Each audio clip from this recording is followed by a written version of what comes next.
kan, bakar hidup-hidup tinggal tulang aja. Ada kes dulu kan, kalau kita ingat Susilawati dulu, ingat tak kan? Lepas tu bunuh orang, masuk dekat dalam tong, kemudian disiminkan. Orang boleh buat. Kenapa sampai tahap macam tu orang boleh buat? Sebab kegagalan menguruskan emosi. Nah, tu sebabnya kadang-kadang kita tak boleh menerima keadaan tu, kita boleh jadi macam tu. Tak boleh terima. Contohlah macam orang kadang tak boleh terima hakikat yang suaminya sudah tidak ada. Suaminya mati tercokit sudu. Oh, sah lapar makan nasi lemak cilapi daging tadi aku tengok sadap kan, dia punya makan sampai sudu-sudu dia tercokit. Dia talan sadap-sadap kan. Contohlah kan. Dia tak boleh terima hakikat. Bukan semua orang boleh menerima tau kehilangan suami tiba-tiba. Mana-mana suami handsome, baik kan, suami ni pandai mengambil hati, pandai bergurau, macam tu kan, romantik. Macam tu lah kerasnya takdir kan? Macam tu lah. Lah aku sebut aku ingat drama je kan? Aku tak tengok orang share dalam TikTok kan? Dia betul lah macam, jadi mana dia tak boleh terima hakikat. Suami baik, suami ni kalau suami memang perangai macam pelosit apa semua, memang tu. Alhamdulillah, alhamdulillahirabbil alamin, wassalatu wassalamu ala asyrafil anbiya'i wal mursalin wa ala alihi wa sahbihi ajma'in. Subhanaka la ilma lana illa ma 'allamtana innaka antal alimul hakim. Rabbi shrah li sadri wa yassir li amri wa hlul 'uqdatam min lisani yafqahu qawli. Alhamdulillah, syukur kepada Allah Subhanahu taala. Terima kasih banyak saya ucapkan kepada tuan pengerusi acara, puan pengerusi acara, seterusnya div-div kehormat dan seterusnya tuan-tuan dan puan-puan yang dirahmati Allah sekalian. Cabaran yang paling besar cabaran yang paling besar hari ini adalah berceramah pada jam 2 suku petang. Ini bukanlah satu perkara yang mudah dengan tahap kita berada dalam dewan yang berbahagia ini, dengan airconnya, dengan suasana yang tenang, dan pada yang dah mula berpeluk tubuh tu, saya nampak tu step-step awal nak tidur lah tu kan? Jadi tak ada masalah tu kan. Itu memang kelebihan orang mendengar ceramah. Dan petang ini topik yang telah dipilih adalah masam masin manis di pejabat. Jadi ini adalah merupakan tajuk yang dipilih khas oleh pihak Bank Islam. Dan sebenarnya terus terang saya cakap, saya pun tak tahu nak cerita apa tentang tajuk ni.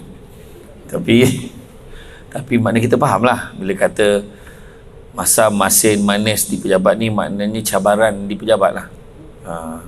Kalau nak katakan yang mana manis, dia tak sebut pahit, dia sebut masam masin manis kan? Maknanya dia yang buat tajuk ni dia tak tahan pahit lah. Dia cuma fikir manis, sebab kalau nak kata masin tak baik, ada yang kuat masin kan. Macam saya kuat masin kan? Tu cenderung kepada dapat darah tinggi kan?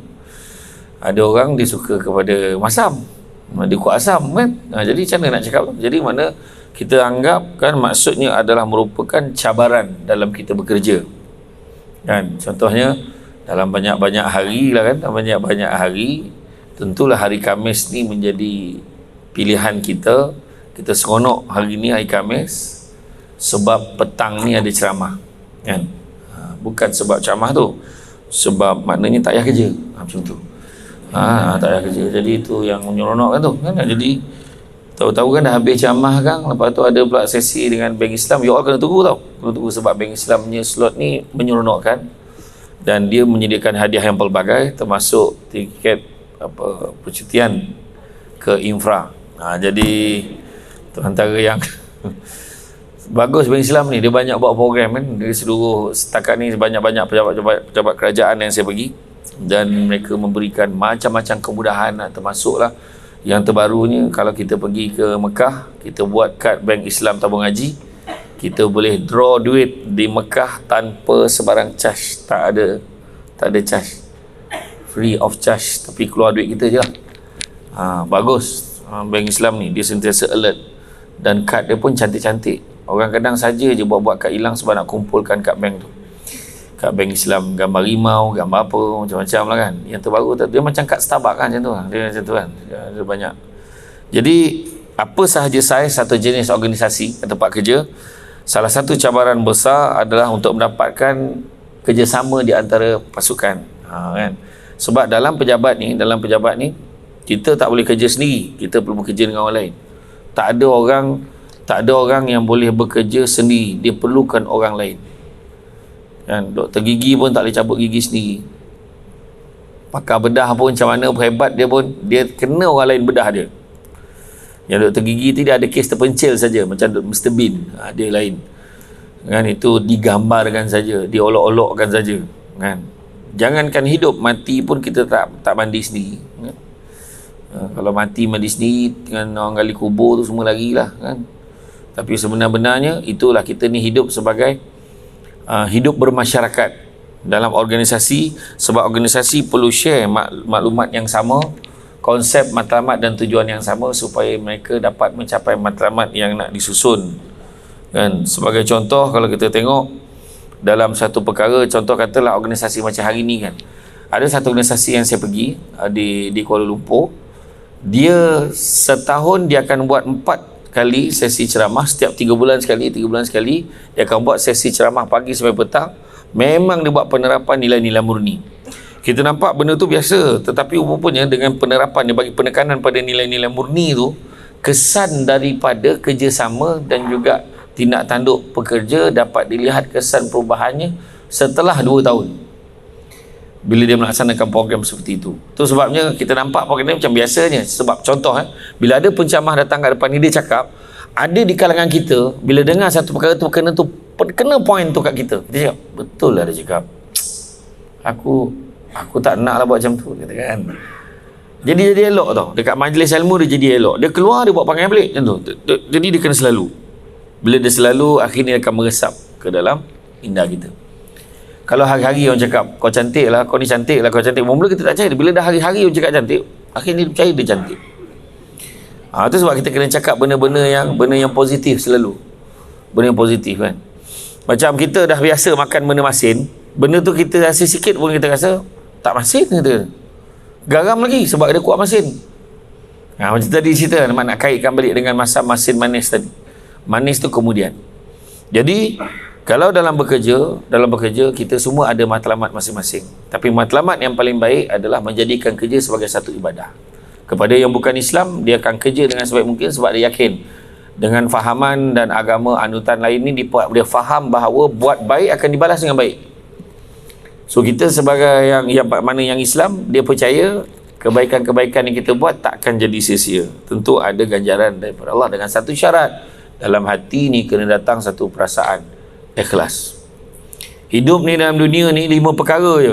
Kalau kita kena ada 5 perkara, kena ada. Kalau nak berjaya dunia akhirat, nak bahagia dunia akhirat, 5 perkara kena ada. Yang pertama yang kena ada apa? Sabar. Dia dah lama dah sampai kat dewan ni, penceramah tak masuk-masuk lagi. Untuk makluman semua, saya sampai on time.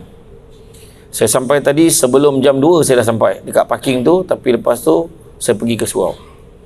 Dan saya sampai sebab dah diberitahu oleh Puan Farisha, kira belilah start, saya sampai. Saya dah sampai tadi, tapi dibawa ke holding room tu. Orang lain bawa, bukan saya yang nak pergi. Maknanya saya on time, kan? Jadi sampailah masuk dalam tadi, kan.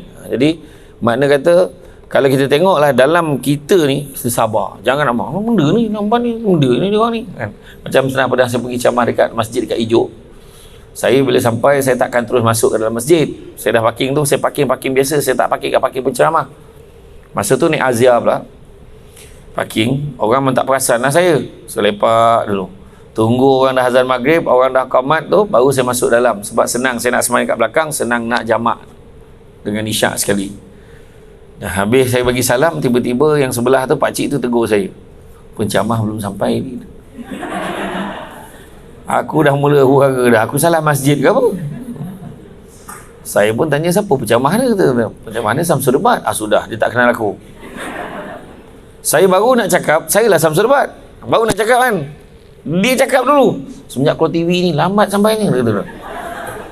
Aku langsung lah diam, nak cakap apa dia diam je, kan. Saya kena sabar, tak boleh nak marah, Cakap elok sikit ni Samsul Debat tahu. Takkan nak kata tu kan. Saya diam je. Tak lama tu JK Masjid apa perasan saya, dia kata, saya pun salam pakcik tu. Pakcik, saya mula dulu nak ceramah dah. Dia pun pandang saya sampai ke depan. Bila saya duduk dekat meja kuliah tu, saya pandang pakcik tu dah tak ada. Balik pakcik tu. Itulah cakap siang, orang kata cakap siang pandang-pandang, cakap malam dengar-dengar. Masalah ni cakap malam bukan dengar, dia pandang dah kan, tapi dia masih cakap. Itu sebab hati-hati dengan apa yang kita cakap. Kadang kau cakap macam tadilah, ada seorang tu masa bila tadilah dekat surau tadi, ramai ada orang kat dewan tu, saya kat sebelah tu. Dia nampak dia berat dengan dua orang tu, saya ada sebelah, ramai kat dewan. Dia kata, Samsul Debat nak ceramah ni, Samsul Debat ni kan, dia tak perasan. Sebab kat luar ramai yang cakap saya muda sebelum usia. Macam itulah kan. Kemudian yang kedua, yang kena ada apa? Yang kedua, syukur. Syukur banyak-banyak. Contoh macam dalam bab kerja kan, yang ada dalam dewan ni, yang duduk ni, maknanya kita ada kerja. Dekat luar sana, berapa ramai orang tengah undah mandi, hulu kilir, bawa folder file, bawa ke sana kemari, kepit bina, bawa siapkan surat recommendation. Sebab apa? Tengah nak cari kerja. Kerja pun tak ada. Waktu pengalaman saya bekerja sebagai pengarah undang dulu, kita buka jawatan pembantu takbir, rasa kemas pun sama lah, infra pun sama, buka jawatan kosong, grade N19, kepengeranian dan operasi. Cuba tengok, pembantu takbir, pengeranian dan operasi, memerlukan kelulusan minimum SPM saja, tapi yang minta ada degree, ada master, ada doktor, sebab orang nak kerja. Malahan waktu saya minta kerja dulu, rupanya ramai macam saya sorok degree. Sebab kalau masa saya minta dulu jadi assistant dulu, berdak pakai diploma je, yang penting nak dapat kerja dulu. Tapi bila dapat tahu kita ada degree, tempat tu takkan ambil kita, sebab overqualified. Dia kata overqualified, dan juga dia fikir nanti susah, dia kerja sekejap 2-3 bulan dah dapat kerja lain, dia pergi. Tu dia tak nak. Jadi kena belajar bersyukur. Bersyukur ni kata Imam Al-Ghazali, dia bukan semudah kita gosok dada kita. Syukur tu, syukurlah tu, syukur alhamdulillah dapat tengok Samsul Debat depan-depan ayat kan. Macam mana kau tengok aku kat belakang? Dan memang dia tengok depan kan. Jadi sebenarnya syukur itu ada 4 kata Imam Al-Ghazali, baru boleh kita cakap syukur. Pertama, kita sebut dengan lisan kita, alhamdulillah, satu. Kedua, dalam hati mesti memperakui siapa yang bagi nikmat. Allah bagi nikmat, Tuhan bagi nikmat. Ketiga, tindak tanduk dan perangai mestilah melambangkan kita bersyukur. Contoh, kita syukur kita dapat kerja, perangai dia mestilah kerja betul-betul. Jangan datang lambat, jangan melawan, tak ikut peraturan dan sebagainya. Dan yang keempat, ciri-ciri nak dapatkan sebagai syukur ini, memelihara nikmat supaya tidak rosak. Tu dia. Jangan buat benda-benda boleh menyebabkan kita kena buang kerja. Jangan tipu klaim, palsukan dokumen, tiru tanda tangan pengarah, contoh. Kan tiba-tiba dah bagi kelulusan dan sebagainya. So perkara ni lah yang perlu kita jaga. So yang kedua sabar. Yang kedua syukur. Yang ketiga sentiasa memandang kepada hikmah. Satu perkara, hikmah. Maknanya apa benda berlaku, kita fikir hikmah. Mesti ada hikmah ni. Ada orang datang hari ni, dia tak tahu pun, dia datangnya, dia tengok kepala surat, dia datang, dia tak tahu pula Samsul Debat yang ceramah. Hikmahnya dapat jumpa Samsul Debat. Contohnya baru ni yang saya baru sempat berbual dalam bilik tadi, saya sempat pergi ke pesantren di Indonesia, di Jawa Barat baru-baru ni. Hikmah dia waktu saya pergi, selain saya dapat relax, dapat tenangkan diri, saya berjumpa dengan sahabat lama saya, nama dia Encik Syamsuri.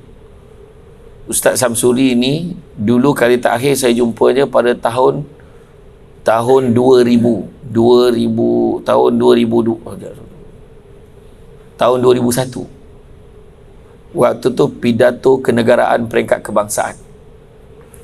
Dia mewakili negeri Pahang, saya wakil negeri Sembilan. bertanding masa tu, bertanding di Ipoh, Perak. Ya Allah, memang tak sangka betul. Setelah berapa tahun tu? 22 tahun lah kan. 22 tahun akhirnya saya jumpa sahabat saya Syamsuri ni. Last jumpa waktu bertanding pidato tu, jumpa balik semula di Indonesia. Bayangkan, ada hikmah. Bergaduh dengan suami, adalah hikmahnya kot. Hikmahnya beranak. Contoh, bergaduh beranak, tak tu besar macam tu kan. Tak adalah, maksudnya janganlah minta bergaduh tu. Maksudnya kadang hikmah Tuhan bagi, ada je ujian datang, anak sakit, rupanya dalam anak sakit tu rupanya nak satukan keluarga. Kadang-kadang macam-macam. Kita kena pandai membaca hikmah. Bak kata orang, tanam tabu di topi rumah, cabut ubi sampai ke akar. Kalau hidup membaca hikmah, selaut garam terasa tawar. Ada, kita kena baca. Kita kena baca keadaan tu kan? Contohnya, rupa-rupanya dalam Tuhan bagi ujian tu, rupanya nak bagi kita rasa kenikmatannya kan? Bila Tuhan bagi susah-susah tu, rupanya nak bagi rasa rapatnya suami dan isteri tu dalam bersama menghadapi ujian dan dugaan. Macam tu kan. Hidup mesti ada ujian dan dugaan. Kau jangan ingat kau kan. Kita tengok rumah tangga kan, rumah tangga artis yang sering digemar-gemburkan kan, sehingga kan Samsul yang tak terbabit pun dikaitkan kan. Tak, sebenarnya pada saya backing sahabat saya, bukan saya backing dia. Pada saya, kita tak perlu campur tangan, komen lebih-lebih macam kau duduk satu rumah dengan dia kan. Jadi orang naik, bak kata di 9 tu naik polak lah, tahu polak, rimeh lah tengok, macam dah tak ada cerita lain. Wartawan ni nak share perkembangan kes perceraian sipulan-sipulan, buat apa? Banyak lagi benda lain yang lebih berilmiah kan. Banyak lagi yang kita boleh share dengan orang kan. Apa jadi lepas tu korang pula bagi komen emosi, sudahlah inilah dia jantan tak guna apa semua. Benda tak ada orang yang hidupnya tidak diuji. Mana ada rumah tangga yang tak ada masalah? Tolong angkat tangan. Alhamdulillah Ustaz, saya dah kahwin 20 tahun, tak ada masalah. Tolong angkat tangan. Yang angkat tangan tu kau lah masalahnya. Mesti ada masalah, mesti ada ujian, mesti ada dugaan. Bak kata orang, cantik dipandang bulan mengambang tak orang riawan. Kalau dah hidup namanya orang, takkan lari daripada ujian dan dugaan. Tentu ada ujian dan dugaan kan? Macam hari ni kan, tiba-tiba kita kena dengar ceramah pun ujian juga kan? Bukan senang kan. Ada orang tu lah cecek-ceceknya dah mata, aduh kan? Bukan senang. Jangan risau, saya adalah antara penceramah yang sangat memahami kehendak audiens saya. Saya takkan marah kalau ada sesiapa yang nak tidur, sebab itu memang dah kelebihan orang mendengar ceramah.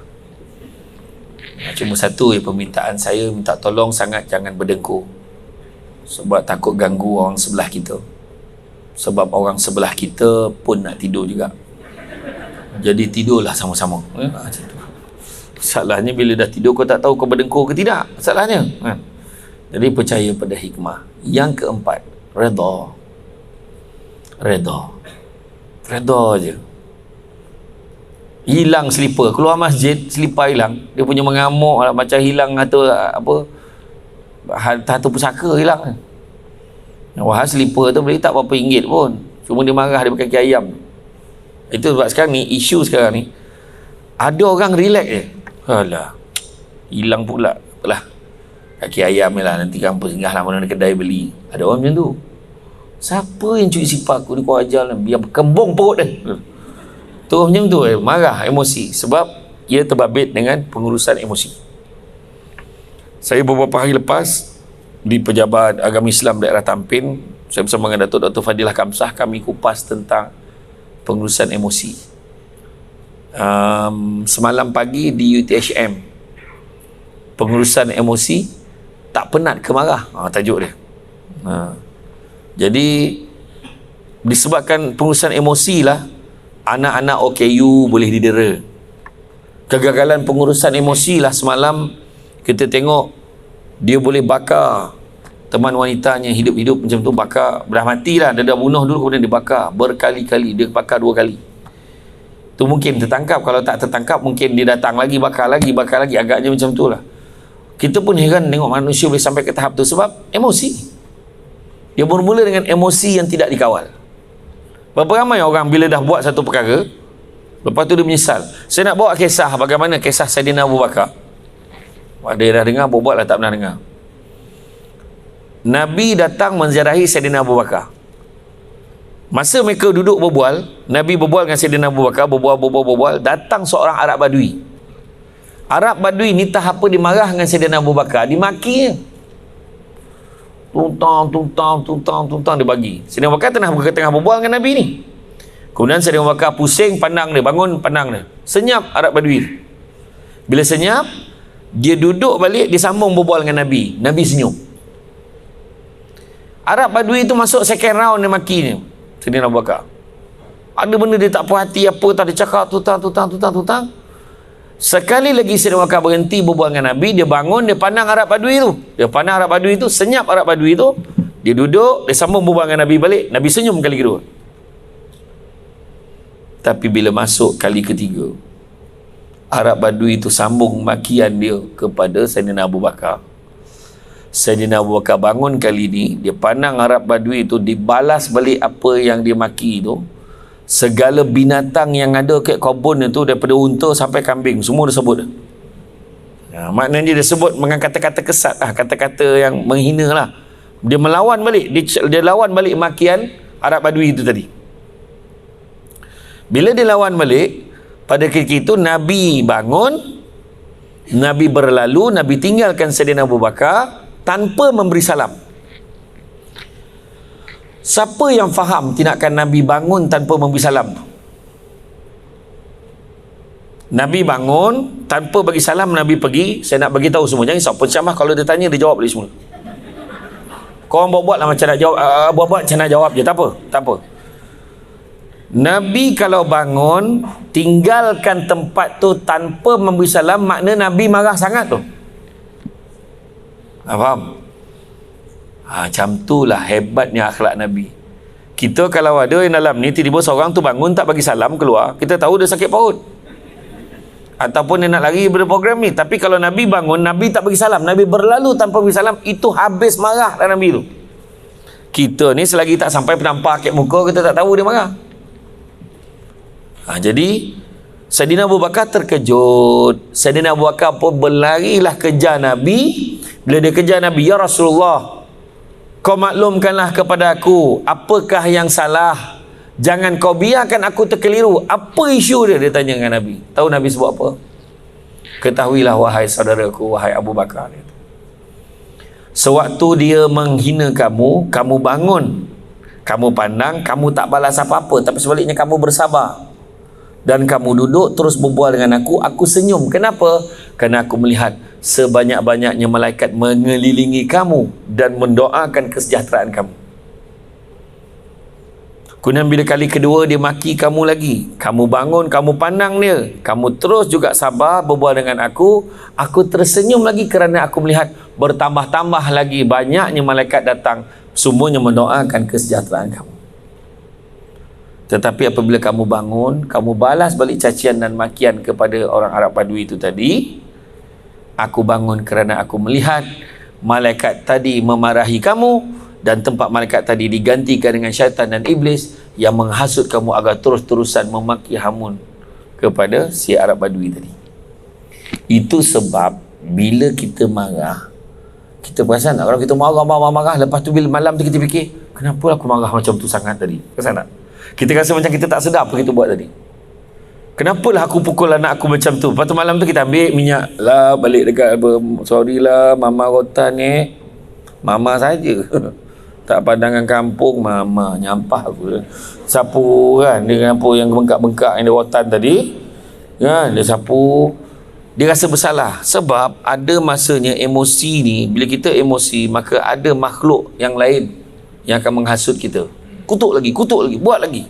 Kau rotan dia. Itu sebab pengurusan emosi penting. Makna tu tajuk lain lah. Maknanya Bank Islam kena fikirkan tajuk tentang pengurusan emosi pula lepas ni. Betul. Itulah yang berlaku. Kes bunuh, kes penderaan. Orang boleh kerat sampai 20 bahagian, 18-20 bahagian manusia, kemudian campakkan ke dalam gaung. Orang boleh bakar hidup-hidup. kan, bakar hidup-hidup tinggal tulang aja. Ada kes dulu kan, kalau kita ingat Susilawati dulu, ingat tak kan, lepas tu bunuh orang, masuk dekat dalam tong, kemudian disiminkan. Orang boleh buat. Kenapa sampai tahap macam tu orang boleh buat? Sebab kegagalan menguruskan emosi. Nah, tu sebabnya kadang-kadang kita tak boleh menerima keadaan tu, kita boleh jadi macam tu. Tak boleh terima. Contohlah macam orang kadang tak boleh terima hakikat yang suaminya sudah tidak ada. Suaminya mati tercokek sudu. Oh sah lapar makan nasi lemak cilapi daging tadi aku tengok sedap kan, dia punya makan sampai sudu-sudu dia tercokek. Dia talan sedap kan, contohlah kan. Dia tak boleh terima hakikat. Bukan semua orang boleh menerima tau kehilangan suami tiba-tiba. Mana suami handsome, baik kan, suami ni pandai mengambil hati, pandai bergurau, macam tu kan, romantik. Macam tu lah kerasnya takdir kan? Macam tu lah. Lah aku sebut aku ingat drama je kan, aku tak tengok orang share dalam TikTok kan? Dia betul lah macam, jadi mana dia tak boleh terima hakikat. Suami baik, suami ni kalau suami memang perangai macam pelosit apa semua, memang dia tak ada masalah, eloklah dia pergi. Macam tu kan ayat bini dia kan, alhamdulillah dia kan, mudah-mudahan rohmu tenang di sana, dia kata kan ayat dia kan. Tak ada kan, kalau kita tengok ni maknanya bukan semua orang boleh terima keadaan. Maknya meninggalkan dia tiba-tiba. Beza tau maknya sakit dengan mak tiba-tiba tak ada. Oh jangan main-main. Kalau kadang kita ada orang tua, dia sakit, kemudian makin merosot kesihatan dia, kira boleh macam bersedia lah terima apa kemungkinan kan. Ini tiba-tiba elok makan, makan sama dengan mak kan. Mak lama tak makan dengan kau, contoh bermakan, dalam makan-makan jaga diri baik-baik tau. Apa-apa hal doakan mak. Mak ni lain macam, rupanya mak dia besok betul-betul tak ada. Sebab mak dia pergi Bandung kan. Jadi dah baru nak cerita sedih buat main-main pula Sam Surbat ni. Tak, contoh mak yang pergi selama-lamanya. Bukan semua. Dia jadi apa tau? Dia jadi kita akan cuba adjust sistem badan kita. Ada orang emosi dia terganggu, tak boleh makan, tak boleh, tak selera, dia tak makan, dia jadi kurus kan. Ataupun ada orang tu dia lagi sedih, dia lagi banyak makan, ada kan, dia punya tahap selera dia tiba-tiba berubah mendadak. Kenapa hidup aku jadi macam ni kan, ayam seekor di balun kan, bayang kan. Jadi makna kata perubahan pada tingkah laku. Emosi ni menyebabkan manusia berubah perangai. Dia bukan pembunuh pun. Macam semalam budak yang semalam, yang kes yang dibakar girlfriend dia tu, dia tak ada rekod silam pun tak ada. Tapi disebabkan emosi ni, dan dia akan merenung sepanjang hayat dia menyesali perbuatannya tu. Itu yang tak sanggup tu. Tu sebabnya hidup dalam dunia ni, ingat baik-baik, fikir baik-baik, buat baik-baik, jangan lupa. Semoga Allah balas baik-baik. Ingat baik-baik, fikir baik-baik, buat baik-baik, mudah-mudahan Allah balas yang baik-baik. Jangan lupa hashtag. Ingat baik-baik, fikir baik-baik, buat baik-baik, mudah-mudahan Tuhan balas ya baik-baik. Dan yang kelima, ikhlas. Bila ikhlas, bahagia hidup. Sebab disebutkan bagaimanakah sesungguhnya kemuliaan seseorang itu, kemuliaan seseorang hamba itu terlihat apabila kekuatannya bangun malam untuk solat. Dan keperkasaan seorang hamba Allah ini adalah apabila ketidakbergantungannya kepada manusia. Jadi apa kaitannya dengan ikhlas? Buat satu perkara, usahlah disebabkan nak mengharapkan ganjaran manusia, kita akan kecewa. Saya dah kerja berapa lama dah dekat pejabat ni, kau jangan risau, aku takkan naik pangkatnya. Ayat dia. Sebab mengharapkan pengiktirafan manusia. Naik pangkat ni pengiktirafan manusia kan. Sebenarnya kalau kita kerja nak naik pangkat, kalau semua naik, siapa nak duduk bawah? Habis dengan ini saya umumkan berita baik, semua yang ada dalam dewan ni kita isytiharkan kenaikan pangkat, semua jadi pengarah. Tak pitam gitu kan, tak boleh lah. Tentulah ikut turn, seniority, kelayakan dan ada kemampuannya dan sebagainya. Jadi itu sebab kata tadi, kalau dapat naik pangkat, kalau dapat anugerah khidmat cemerlang, itu adalah bonus. Kalau tak dapat, jangan kecewa. Sebab Tuhan kadang-kadang Tuhan tak bagi. Tuhan tak bagi sebab Tuhan tahu apa yang terbaik buat kita. Takut bagi anugerah hikmat cemerlang, lepas tu langsung jadi pemalas abadan abada, selama-lamanya pemalas. Ada orang macam tu. Naik pangkat. Orang Malaysia ni kalau boleh tak nak kerja tapi gaji nak tinggi. Macam mana tu? Minta-minta lah aku naik pangkat. Aduh, hai. Sekali naik pangkat, apa ayat dia? Banyak kerja sekarang ni. Memanglah naik pangkat banyaklah kerja. Macam mana pula naik pangkat tak ada kerja? Dia ingat jadi naik pangkat dia boleh arah-arahkan orang aja. Tak, kerja dia still akan banyak. Sebab ikhlas. Kadang-kadang Tuhan mungkin tak bagi kita naik pangkat, tapi Tuhan bagi benda lain. Tuhan bagi suami yang penyayang. Setiap hari nak masuk bilik berdukung. Anak dia bukan kau. Yang kau feeling sangat pahal kan. Aduh, tengah hari feeling. Kau tengoklah saiz kau. Macam mana suami kau nak mengikut, silap kau yang dukung suami kau. Tak adalah, betul lah tu. Berdukung, punya romantik.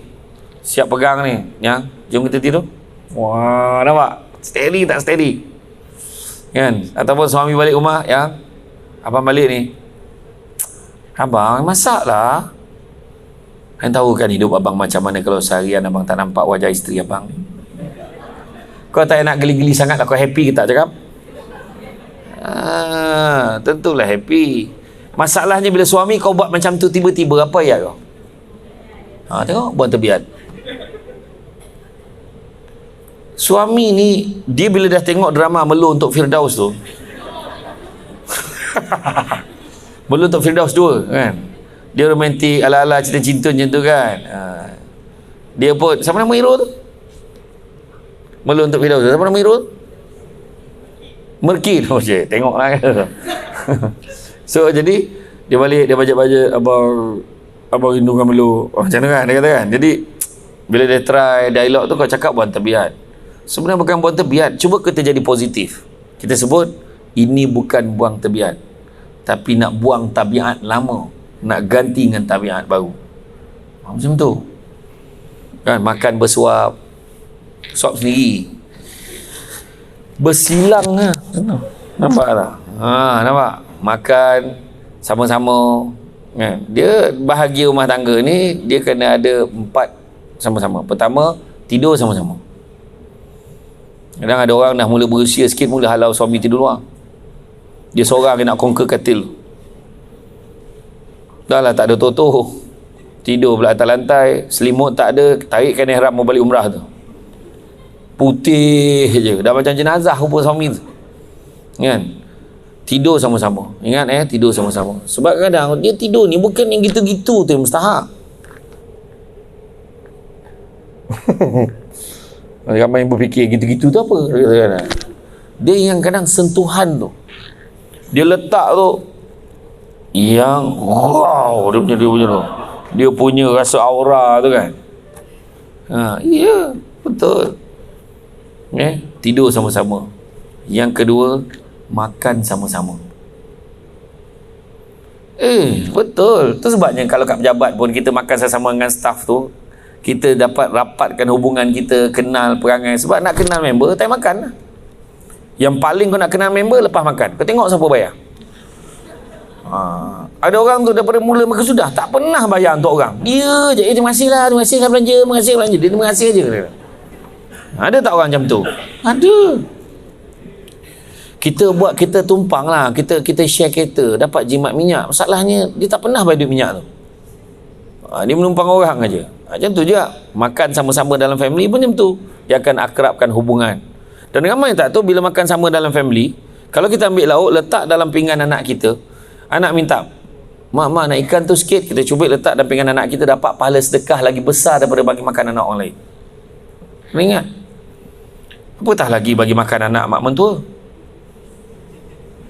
Laki kau lah. Apa payah fikir-fikir pula kan. Mikir siapa? Contohnya isteri minta, bang nak tu sayur tu sikit, suami pun ambil. Buka mulut. Abang, orang tengok lah, biarlah anak tengok. Dia tahu kan, you kan isteri I.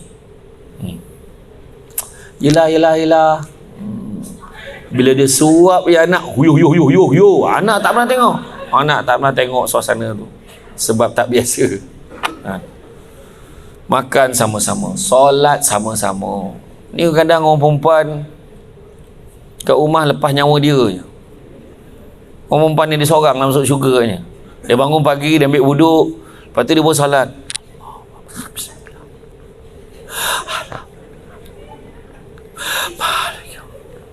Lepas tu dia bagi salam kan. Assalamualaikum. Salam. Dia lap muka kan, dia pandang suami dia tak katil. Neraka lah orang tua ni, amboi sedapnya kau nerakakan laki kau. Kejutlah suami tu subuh sesama.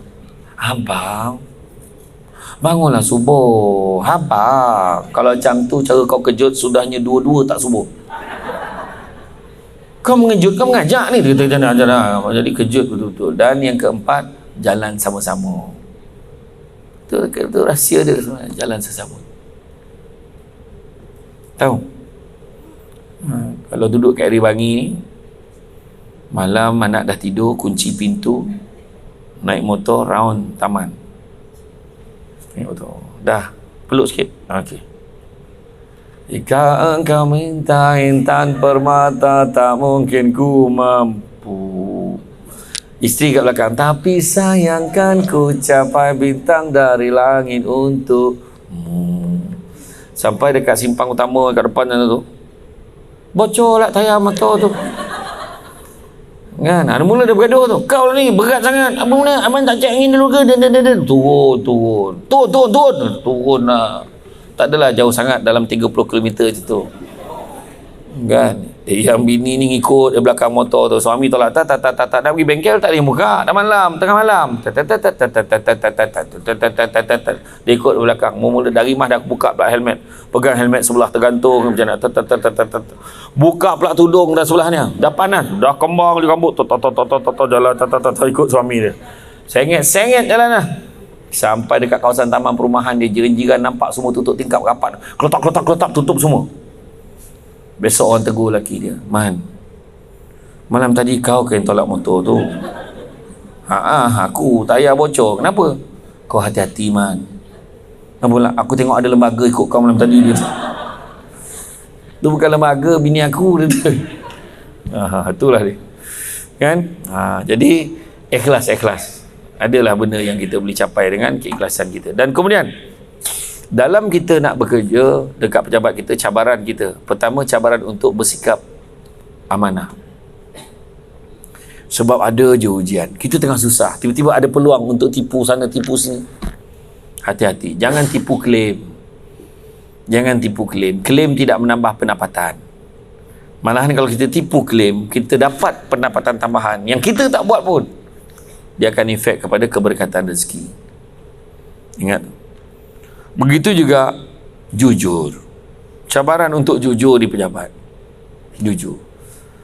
Kat mana ni? Saya cari awak ni. Bos tanya. Saya ada kat pejabat ni. Saya pergi toilet sekejap. Sebenarnya pergi shopping komplek.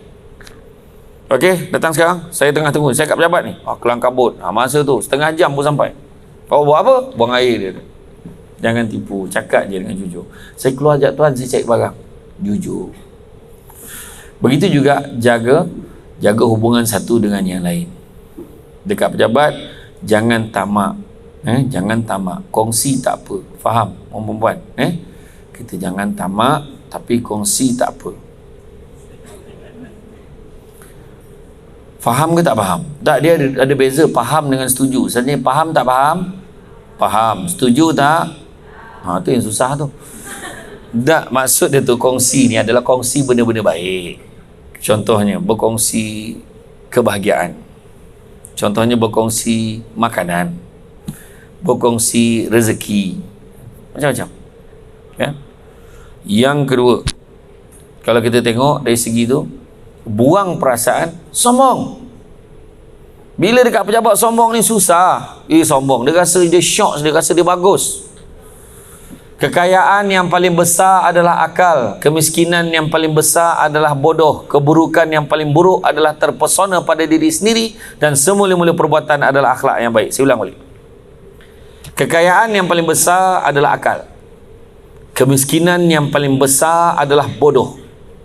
Keburukan yang paling buruk adalah terpesona pada diri sendiri, dan semulia-mulia perbuatan adalah akhlak yang baik.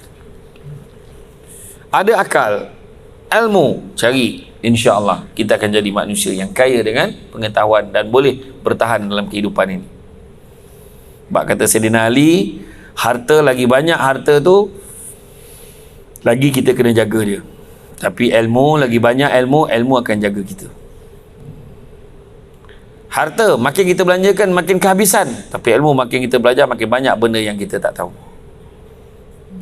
Kain songket benang sutera, lilit sabolit buat selempang. Ilmu yang banyak jadi cahaya, walaupun sikit menjadi terang. Jadi belajar. Cantik teluk pantainya landai, tambat perahu tepi kuala. Bila buruk kain yang dipakai, asalkan penuh ilmu di dada. Belajar. Belajar. Dan seterusnya, buang perasaan daripada sombong. Sombong ni sebab tak ke mana. Kalau tengok hakikat dalam dunia ni, macam mana hebat pun orang tu, akhirnya dia akan ke bawah juga. Jangan. Walaupun jawatan dia setinggi-tinggi mana pun jawatan dia, tengok penggal lepas. Siapa sangka satu kali mengundi kita dapat 3 Perdana Menteri. Tak nak beritahu sebagai contoh lah, yang paling mudah kita faham. Ya. Apa macam mana? Pemimpin datang dan pergi. Ya. Betul? Pelakon tu jadi hero dulu, hari ni berlakon bawa otak bapak dah. Penyanyi tu sedap mana suara dia, sampai satu tahap dia nyanyi kat kundi kahwin ni lah. Kan? Dia nyanyi dah tak macam dulu, dengan menggigil-gigil dia dah tak terdaya. Kan? Dulu dia punya note dia, kalau dia tarik tu sampai ke langit, kalau dia paksa juga dengan dia ke langit. Kan? Kemampuan dah tak sama, tak payah nak sombong-sombong. Dan yang ketiga, jangan dengki. Dengki bahasa Melayu, bahasa Arabnya hasad, punya teruk di Malaysia ni dua-dua pakai. Jangan kita dengki. Sebab dengki ni samalah artinya seolah-olah kita mempersoalkan apa yang Tuhan dah tentukan untuk orang lain. Dengki sama artinya seolah-olah kita mempersoalkan apa yang Tuhan dah tentukan untuk orang lain. Seterusnya, apa yang kita kena jaga? Percaya pada hikmah. Ada hikmahnya di sebalik sesuatu perkara. Ada. Kemudian, kebertanggungjawaban. Bila bekerja, kena tanggungjawab. Ini tak, oh ni bukan kerja aku, dia kerja dia. Oh tak, minta maaf ni dia. Jangan salahkan aku. Tu dia. Macam cerita bangau. Kenapa bangau kurus? Ikan tak timbul. Kenapa ikan tak timbul? Rumput panjang sangat. Kenapa rumput panjang? Kebau tak makan. Kenapa kebau tak makan? Perut dia sakit. Kenapa perut dia sakit? Apa dia? Makan nasi mentah. Kenapa nasi itu mentah? Kayu api basah. Kenapa kayu api basah? Hujan turun. Kenapa hujan turun? Kak tak panggil. Kenapa kak tak panggil? Ular nak makan. So tahniahlah kerana anda masih hafal lagu tu. Sebab saya saja yang test tadi, tengok beraya kau menjawabnya kan. Wah, mikir lepas ni apa. Kemas pula tu kan. Tu dia tahu tu. Tapi lagu tu sebenarnya nak mengajar kita supaya jangan menyalahkan orang. Kan? Dia salahkan ni. Dan bayangkan kau orang dah dewasa ni masih lagi guna jawapan tu. Sejak bila hujan turun sebab kau tak panggil juga. Tetapi dalam banyak-banyak binatang tu ada satu binatang yang paling gentleman, namanya ular. Bila tanya ular, kenapa kau nak makan katak? Dia jawab 3 kali sambil merenung tepat pada mata yang bertanya. Memang makanan aku. Memang makanan aku. Memang makanan aku. Dan jawapannya, hujung tu telah dipadam audio ni oleh Jabatan Arkib Negara. So what? Nah, banyak sebenarnya jawab tu.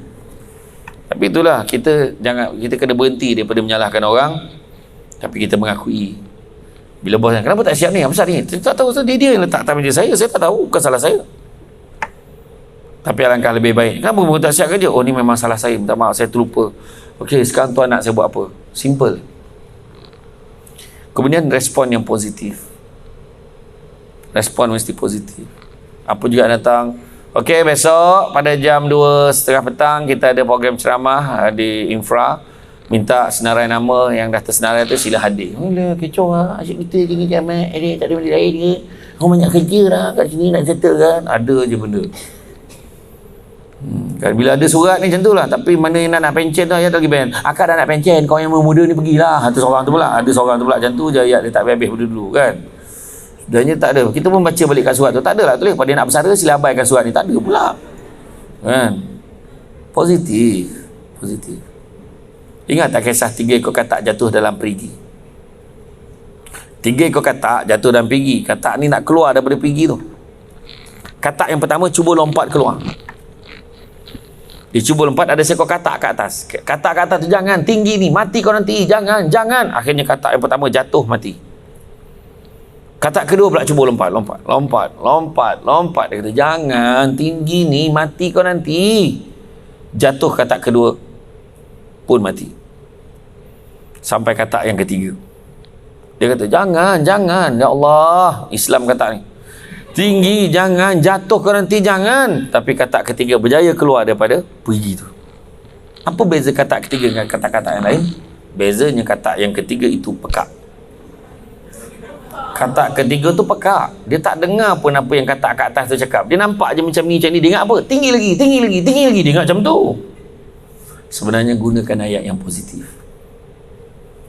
Saya ingat lagi waktu dekat sekolah dulu, ada seorang rakan saya, badan dia gemuk betul. Tak ada lawannya dalam dewan ni. Tak ada. Lelaki. Bila kita tegur dia, kita cuba tukar persepsi dia. 10 kawan plan jumpa dia pada masa berbeza, cakap ayat positif. Jap. Wih, kau nampak kurus ah? Mandai je lah kau. Orang pertama. 10 minit lepas tu jumpa seorang lagi kawan. Wih, jap. Stop. Aku nak tengok. Wih, kau nampak kurus ah? Kau ni ada-ada je. Dia dah fikir tu ada 2 orang cakap ni.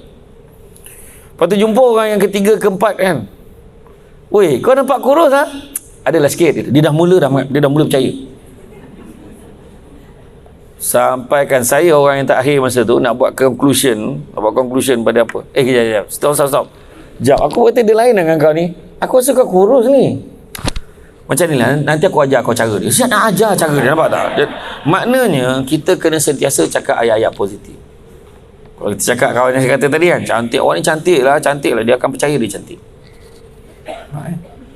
Kita cakap, kau tak boleh dia, kau tak payahlah, janganlah, memang tak dapat. Itu sebab kena cari kawan-kawan yang positif. Kau sabar banyak-banyak. Saya ingat tu, waktu mak saya tu, waktu arwah abah saya meninggal. Arwah abah saya meninggal dunia, memang satu benda yang mengejutkan lah kan. Tapi saya nak share satu cerita, orang yang jumpa mak saya. Biasanya kalau orang jumpa orang yang kematian suami, apa agaknya ayat kita? Macam mana?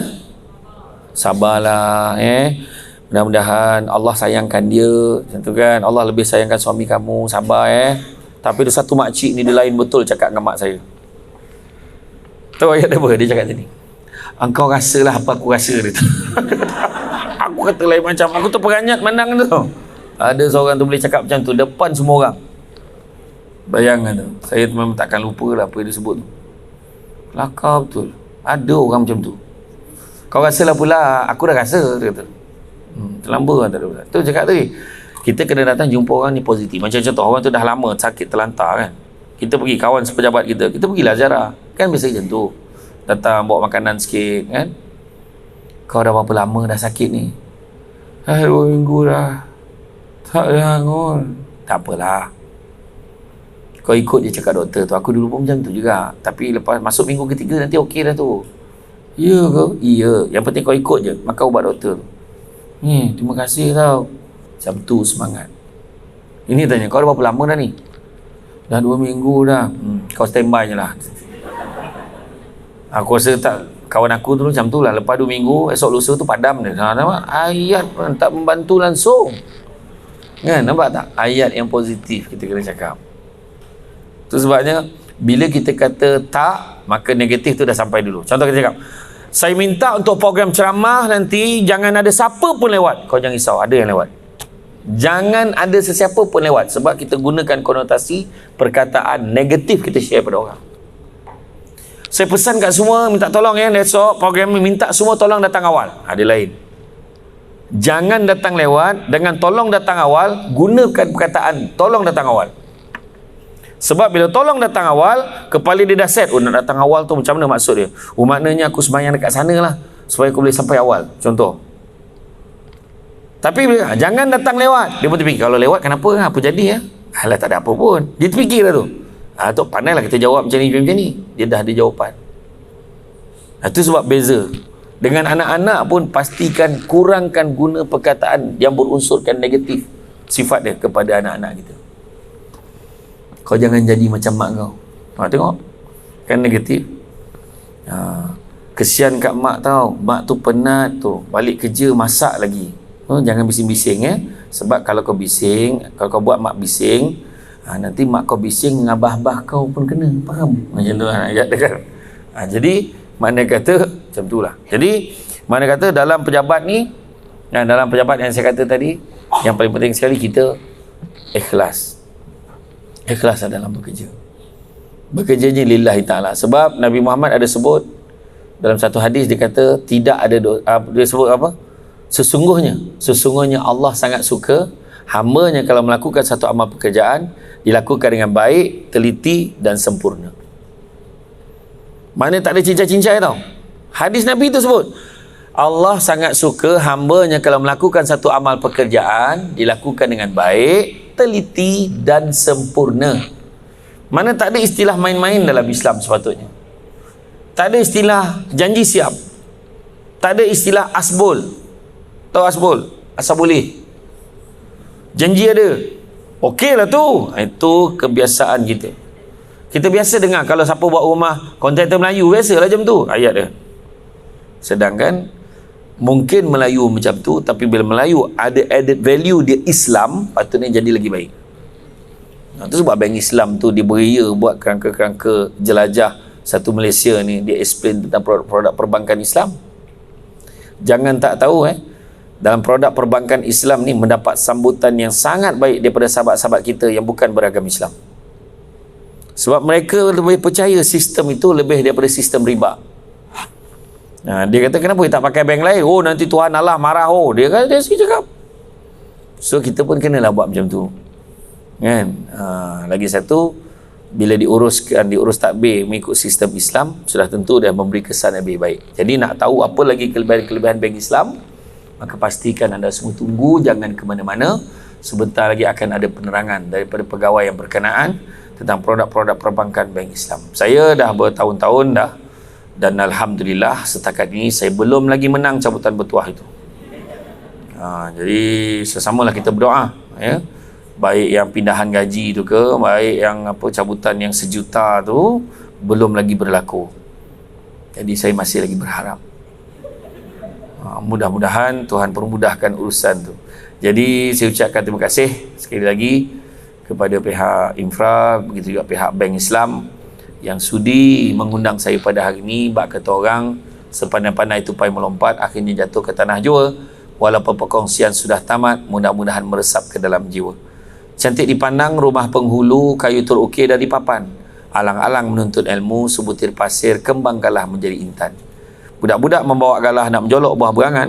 Kalau ada silap dan salah, dikata tidak, dicaci jangan. Tenang-tenang air di laut, sampan kelok mudik ke Tanjung. Hati terkenang mulut menyebut jasa baik. Pihak penganjur menyebut hari ini rasa nak junjung. Jadi itu saja daripada saya.